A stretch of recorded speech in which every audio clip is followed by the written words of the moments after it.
We were the best of friends. We went on calls together every shift.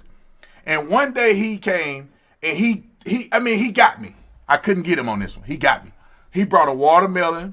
He brought Kool-Aid and fried chicken to the briefing. Because we always bring food for us to eat. He brought all that to the thing. And everybody laughed. I thought it was funny. He got me. He had the... Oh my God, Officer Tatum in a room full of white people. They bring him watermelon, like fried chicken and Kool-Aid, and he's just laughing along like, haha, you guys got me today. Wow, I feel bad. Honestly, that's kind of messed up. throwing It's to the like black wide it's like receivers. those nice little stories like, wow, look at all the football players working together. All the whites and the blacks are playing football together. Racism defeated. Love him. Kaylee McEnany is a boss. This video is brought to you by the Officer Tatum Store. Let's get into this. Ladies and gentlemen, Shannon Sharpe. I cannot stand Shannon Sharpe. He is the biggest social justice warrior on television. He can't just talk about sports. He can't talk about somebody throwing a Hail Mary, catching the ball, winning the game. Oh, he's saying shut up and dribble. So Shannon Sharpe is on a sports debate show on Fox Sports with Skip Bayless. It's like ESPN's First Take with Stephen A. Smith, but it's Fox's version. And Shannon Sharpe is a prominent black figure on television, and Officer Tatum is mad that he used his platform to advocate for social justice. Super Bowl championship, whatever you want to call it. He can't just talk about that. He has to be a pawn of the network as the black Negro who's going to come out and say all the racist stuff. Coming from the black Trump supporter? What? And he works for Fox. He's not working for the network. It's Fox Sports. It's owned by Murdoch. They want to say against white people and against black people in this country. Let me give you an example of why I say this. Let me give you an example of why I'm upset. The Dallas Cowboys head coach decided to pump the team up and give them watermelons to smash. Smash watermelons or whatever the case may be. Only racist people still hold the watermelon as a racial tool. Nobody cares about watermelons no more. It is over. Back in the day, they used watermelons as a racial, they didn't use them. They would associate watermelons to black people in blackface and entertainment to make them look like they're bumbling fools, and they use water. To make them look like they're animals. That's why they made black people associated with fried chicken too, because it tasted great, so they wanted to ruin that for black people. And black people, when you eat it, when anybody eats, chicken or a watermelon, you eat it with your hands. So whites would say, hey, look, those blacks are eating like animals. That's the history. Watermelons as a way to portray that. That was a long time ago.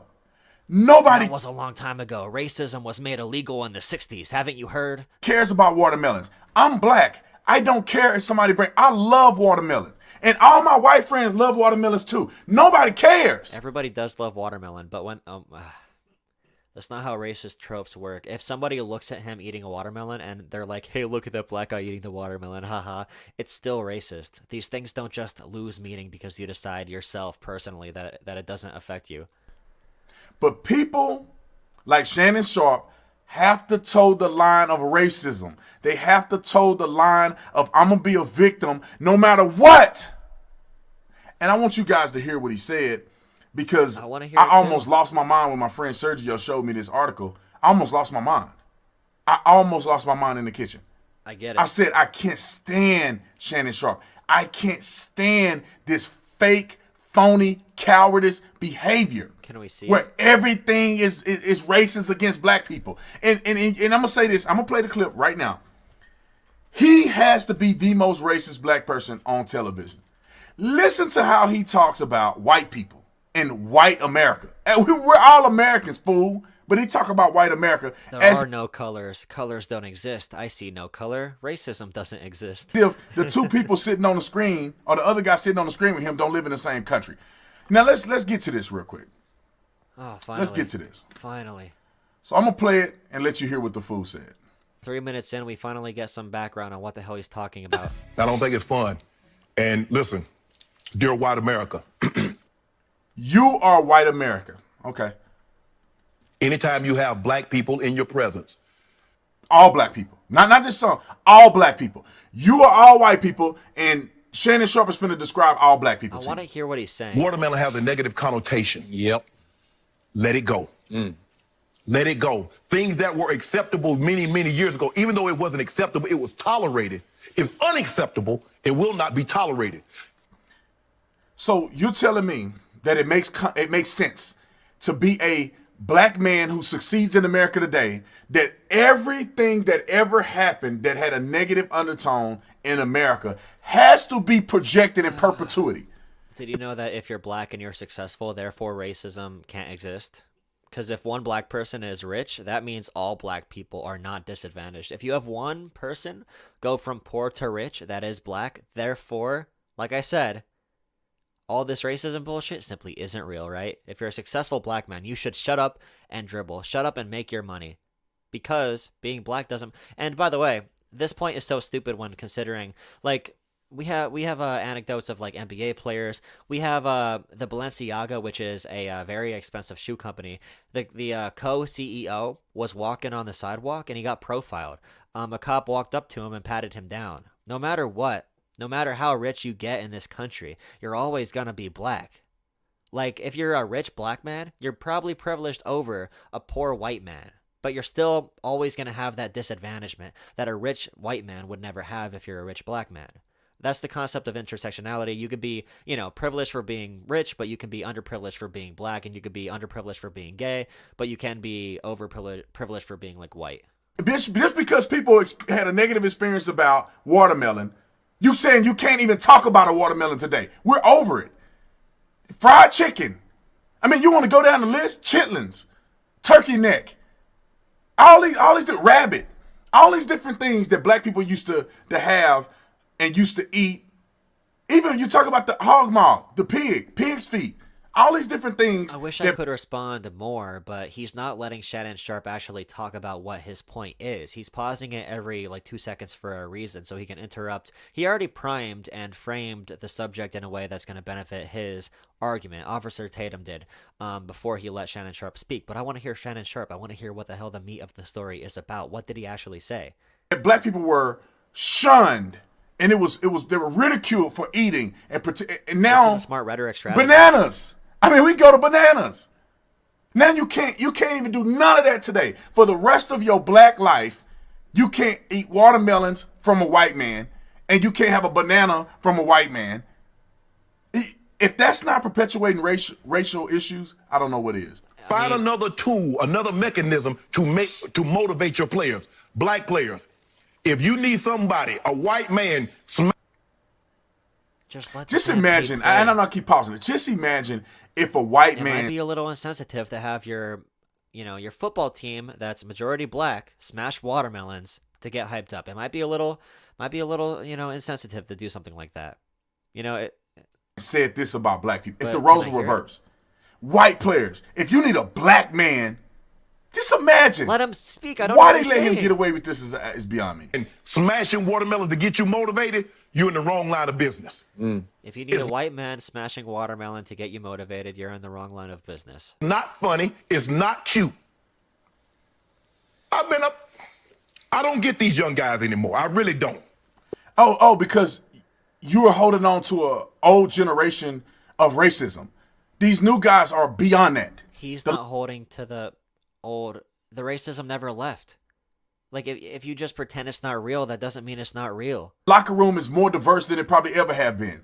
This racial undertone... Diversity doesn't have anything to do with less racism. I mean, obviously, if a more diverse setting is achieved, racism will be less prevalent, just based on that, being exposed to different types of people and being educated about that. That's going to be less likely to happen. But there's no reason that in a diverse locker room that there still isn't prejudice and racism.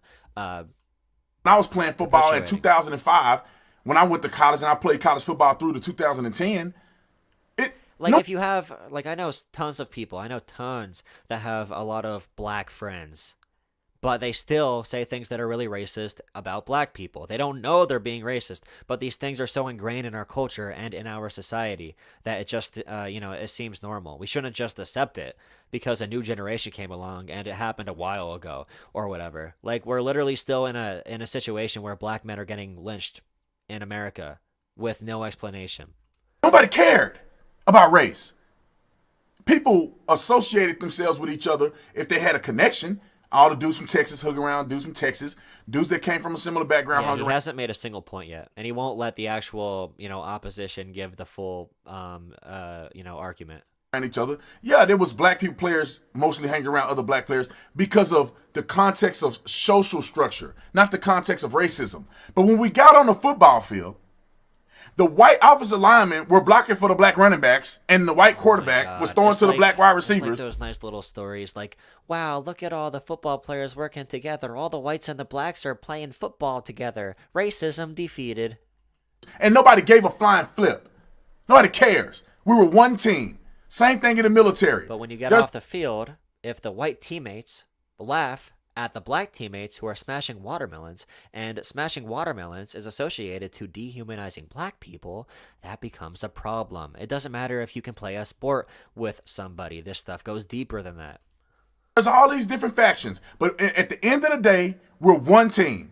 We fight in the same direction, and that's the way America should be. And when he, the last video, when he talked about parables and stories and appealing to emotion, he wasn't kidding. That's his entire strategy. He doesn't need to make a single point because he plays to that. He plays to the weakness that every viewer has. He's really just manipulating the minds of whoever's watching him, and he's not even letting an oppositional idea be even like told to the people he's talking to. He's strawmanning everything, and he is completely occupying the space. It's a very smart tactic of rhetoric to convince people.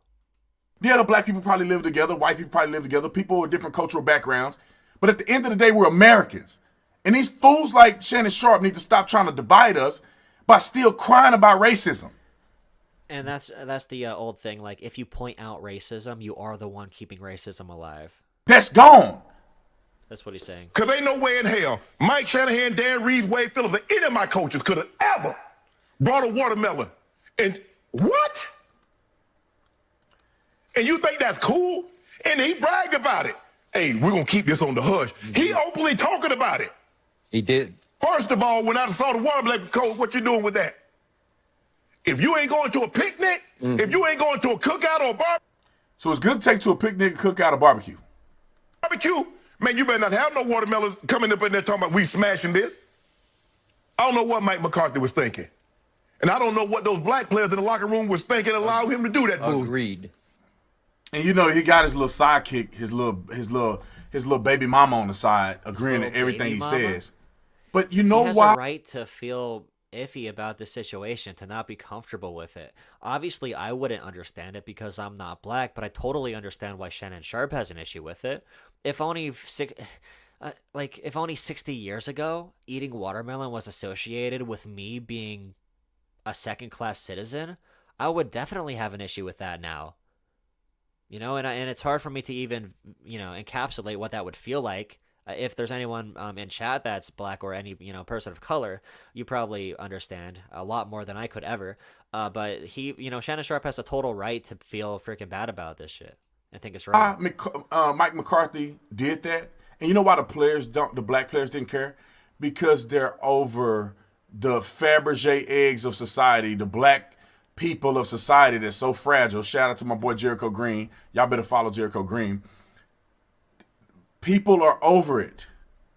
Black people, and I'm not saying all, because a lot of people still soft as a marshmallow, but most people are done. Most people don't care about your crybaby racism stuff that occurred 100 years ago that you want to keep passing along 100 years ago in the future.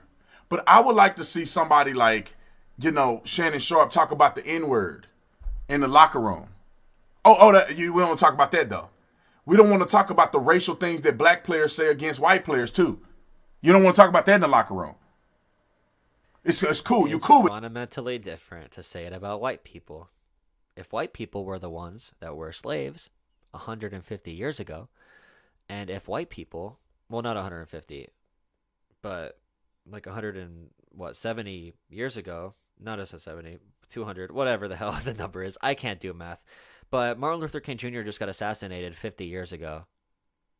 Like, if the roles were reversed, the same concepts would apply. With that. I know Shannon Sharp and a bunch of them black players used to say So crazy over stuff about racism, white dude. players. Like, I just forgot racism existed, and the Civil Rights Act, it made racism illegal. I don't know if And you white players heard. probably said crazy stuff I about don't know black why you're players. still We talking did it when about I was in college, but it was fun when we did it. We talk trash about white stereotypes. They talk trash about black Because if you stereotypes. say a white stereotype, what would that be? Like, oh, white guys can't run or jump. Okay, versus black guys, oh, they eat watermelon. There's a fundamental difference between those two things and what it ties back to. And we capping on each other the whole time in the locker room and having fun because at the end of the day, we loved each other. And you cannot tell me that Shannon Sharp and them didn't do the same thing when he was playing football. And the idea that white people can't run or jump was also a racist thing too, against black people actually, because once black people came into sports and ended up being much better than white people on average, the argument from racists were either they're more animalistic than whites, or there's that thing about black people having like an extra muscle or whatever in their legs. I heard that so much growing up. Or the black people got naturally selected. Only the strongest ones survived through the slave trade. Like, even that is tied back to racism. He's acting like he's holier than thou, Jesse and Lee his coach Peterson better is not number ever one. say that. No And one can DC Jesse Lee Peterson. I know they were throwing racial slurs at each other. They were throwing racial Huey Newton's son was your high school friend? Wow, jeez. Oh yeah, even within their own race, like colorism and stuff like that. stereotypes. The black players this, the white players this. White people can't dance. Black people, got bad credit. I mean, we used to rail each other. We used to have fun with it. They do the same thing in the military. They rail each other. They have fun with it. They talk about all the stereotypes, whether Hispanic, whether whatever. Yeah, That's but what people do. You could argue. You could argue with Shannon Sharp about about the progress of talking about stuff like that in a lighter light. But when it comes to Shannon Sharp's, like I said, his reasoning, it's totally justified. That's what men do in the locker room. That's what men do in policing. That's what men do in the military. Not all of them, but a lot of them. A lot of them do. The military is much better than policing, by the way. Respect the military much more than police as a system. The military is much more commendable. I mean, we used to go state. so hard when I was on the police department. Me and my homeboy used to one up each other on the racial stereotypes. He was like some hillbilly guy. He lived out in the middle of nowhere. He had pigs. He had a farm. He was Hillbilly cooking guys' pigs in the parents were ground, doing all this slaves. stuff. Like, if you're a And black person in America, like Malcolm X took the variable X as his last name because he didn't know his true origins, because black people got their history destroyed in America because of the slavery stuff. So a lot of black people had the last name of their of their plantations. Malcolm X's original name was wasn't it like Malcolm X original name? You have to do some. Yeah, his name was Malcolm Little. I remember that from reading his autobiography. But so many black people don't even know their own history because of racism in our country. there are stereotypes that go along with white people who are out in the rural area. And then there's stereotypes about black people like me who got tattoos on my stomach and my arms. We used to clown each other. Every day I would say something crazy about him, he'll say something crazy about me. We'll one-up each other on the stereotypes. He would say to the he would say to his white friend, "Hey, you're a hick," and the white guy would be like, "Hey, you used to be a slave," and he'd be like, "Wow, those are both equal stereotypes." And we would try to see who can get the most extreme with one another. And we were the best of friends. We went on calls together every shift. And one day he came and he got me. I couldn't get him on this one. He got me. He brought a watermelon. He brought Kool-Aid and fried chicken to the briefing. Because we always bring food for us to eat. He brought all that to the thing. And everybody laughed. I thought it was funny. He got me. He had the... Oh my God, Officer Tatum in a room full of white people. They bring him watermelon, like fried chicken and Kool-Aid, and he's just laughing along like, haha, you guys got me today. Wow, I feel bad. Honestly, that's kind of messed up. Best stereotype play out that anybody could ever do, and he got me. I mean, that's just what it was. Nobody was mad. That stuff is old. It's over. Racism is dead in America. People like Shannon Sharp. Racism is dead in America. Finally, Finally, we did it. Racism is dead in America. All right, guys, logging off the stream. All our problems are solved. It's over. Is trying to put it on life support, trying to give it morphine. It's gone. Okay? Racism is done. Most people, it doesn't have a tremendous effect in America today. Stop trying to hold on to your grandmother's past. It doesn't have an effect. Grandmother was affected by racism. The idea that you aren't affected by racism is so laughable. Oh, Today as much as it did in the past. And one example, and I'll flip it back to the wow. screen. 5 generations down, your family was on a plantation and your family was enslaved. Wow. Stop crying about that. That doesn't affect you. One example is because Sure. this guy has his own show. And he telling the white man what he should and shouldn't be doing on the show. The white man. They did. All right, I could talk about this for 3 or 4 more hours. Sure you can. But I want you to watch the rest of my videos. Comment in the comment section. Am I tripping or am I on to something? Make sure you visit. He didn't show Shannon Sharp talking for more than 10 seconds to 15 seconds at a time. Jesus. God, that was bad. That was worse than I thought it would be. Like, I know he's a grifter, but that upbringing sounds kind of rough. All the white rednecks bringing watermelon and making fun of him. Like, if that was the equivalent to, like, a fight, the white rednecks would, like, punch him in the face, and then he would slap their wrist when it comes to their stereotypes that they send back and forth. He could watch a real-life lynching. He'd be like, wasn't racist. Yeah, it wasn't racist. Racism was made illegal. Obviously, the lynching was because the black guy did something wrong, right? He's the guy they bring out, like, the cops kill somebody who is like walking away, who wearing a hoodie at night. The cops shot him 25 times. He comes out to say, you know what? He was probably a thug. He probably deserved it.